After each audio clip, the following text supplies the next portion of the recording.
tunaendelea kusambaza knowledge yao, sio? Kama kama tunaenda hivyo, sio? Hasa kama hujatambua ugunduzi lazima dental check-up, usiojua ni uchunguzi wa kinywa. Chukua namba, sio lazima utambuzi wa vitu.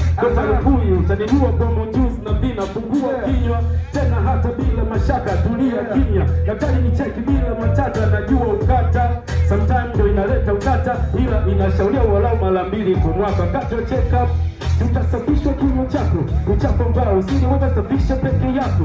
Alafu kisha ndio unafanyika msako, ukiashiria hatari kwa afya ya kinywa chako. Kama uko Bagamoyo, Iringa au Makambako, tembelea daktari wa kinywa karibu yako. Jenga tabia ya kufanya dental check up, utazuia mambo mapema kabla haujameza.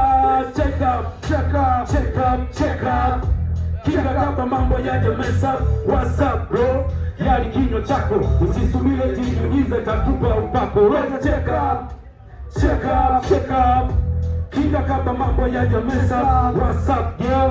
Yali kinywa chako, usisubiri jiulize takupa upako. Usiogope kulipa ada ya kumwona daktari, ukikinga jitihada kabla hajatokea athari.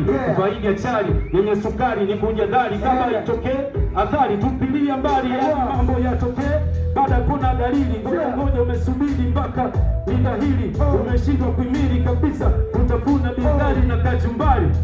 WhatsApp punguza kupeleka pesa kwenye ufahari, wakati afya inakutesa. Don't hope reali, kinachotakiwa ni kujiweka ngangari. Kama hujafikiwa afya yako ipo kamili, check mwili hata gari wenda service. Go and check please, neno limi mpaka fees. Check up, what's up Bagamoyo? Let's check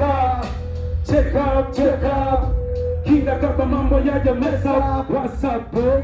Yali kinywa chako, sisubiri jiulize takupa upako. Check up kinga kabla mambo yajameza. What's up bro? Yali kinywa chako, sisubiri jiulize takupa upako. Check up, au sio? Tunaendelea kusambaza knowledge, watunza misingi. What's up?